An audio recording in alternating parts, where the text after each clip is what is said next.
घटना आहे अश्विनी आणि तिच्या 8 महिन्याच्या बाळाची। अश्विनी फक्त एक नाव नाही तर ती एक सोज्वळ, प्रेम आणि कुटुंबासाठी झुरणारी आई होती। अवघ्या 25 वर्षाची अश्विनी हे चांदखेड गावातल्या एका शेतकरी कुटुंबातील कन्या होती। साध्या स्वभावाची, गोड बोलणारी, सगळ्यांच्या मनात आपली जागा निर्माण करणारी। कॉलेजच्या दिवसातच तिची ओळख दत्ता भोंडवे नावाच्या तरुणाशी झाली। सुरुवातीला केवळ मैत्री होती, पण हळूहळू ती एका गोड नात्यात बदलली। दत्ता पुण्यामध्ये वाहन विक्रीचा व्यवसाय करत होता आणि आर्थिकदृष्ट्या सुस्थितीत होता।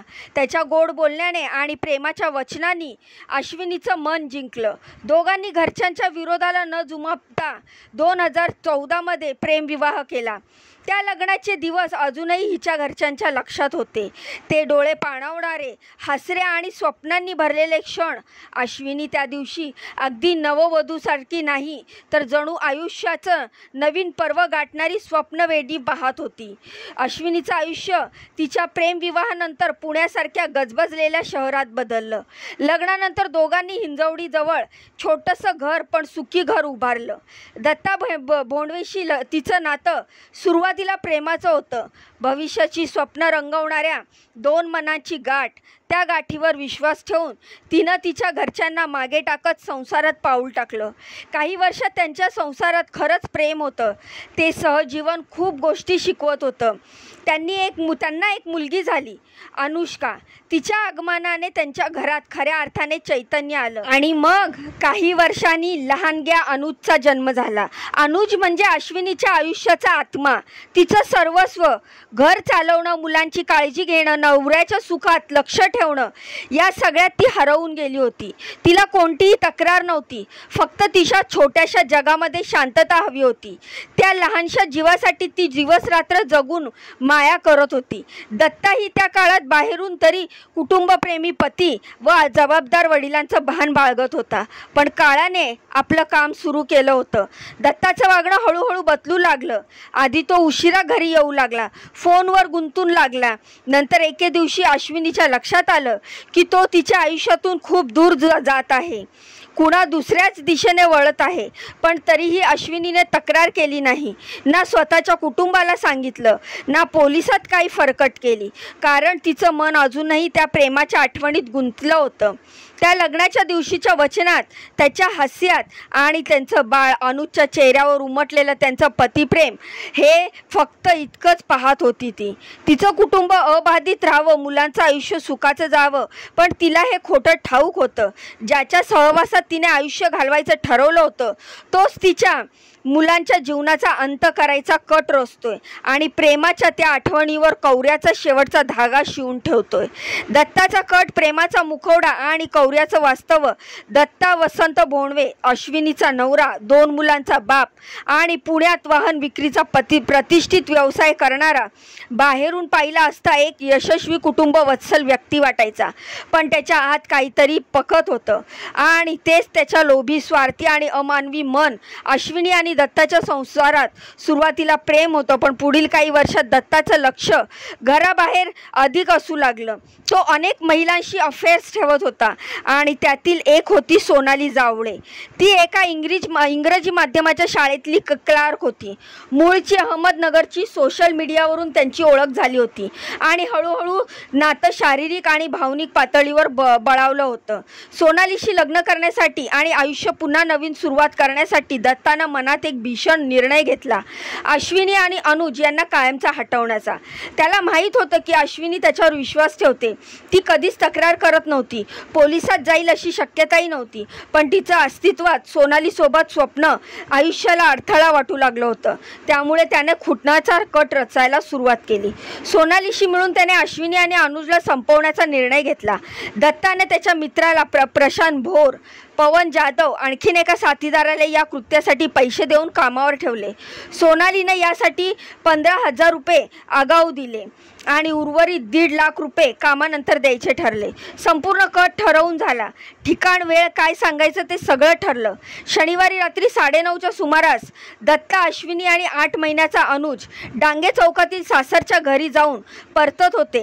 गाडी त्याच्याच हातात होती. आधीच ठरवलेल्या योजनेनुसार त्यांनी कात्रज देहू रोड बायपास जवळील एक निर्जन जागा निवडली. तो म्हणाला, मला मळमळतंय, थोडं थांबूया. अश्विनी काही समजून घेण्याआधीच तो गाडीतून उतरला. तेवढ्यात त्याचे साथीदार आधीच तिथे पोहोचले होते. गाडीमध्ये अश्विनी आणि अनुज होते. दत्ताने बाहेर थांबून संकेत दिला. दोघे गुन्हेगार गाडीत घुसले. त्यांनी अश्विनीचा गळा दोरीने आवळला. ती ओरडायच्या आधीच सगळं संपून टाकलं. ती धडपडत होती मुलाच्या रक्षणासाठी, कळवळत होती, पण तिच्या जीवनाच्या प्रत्येक स्पंदनावर एका क्रूर नियतीने विराम दिला. अनुजला देखील त्यांनी दोरीने गळा आवळून ठार केलं, अवघ्या 8 महिन्याच्या निरागस जीवाला. मग त्यांनी दत्तालाही थोडीशी दुखापत केली, फक्त पोलिसांना फसवण्यासाठी. दत्तानं आधीच त्यांना सांगितलं होतं की अंगावर काही जखमा हव्यात, जेणेकरून स्वतःला पीडित दाखवू शकेल. नंतर त्याने गाडीतील मोबाईल, दागिने आणि 1,30,000 रुपये घेतले आणि अर्थात ते सगळं नाटक पोलिसांना भुलवण्यासाठी.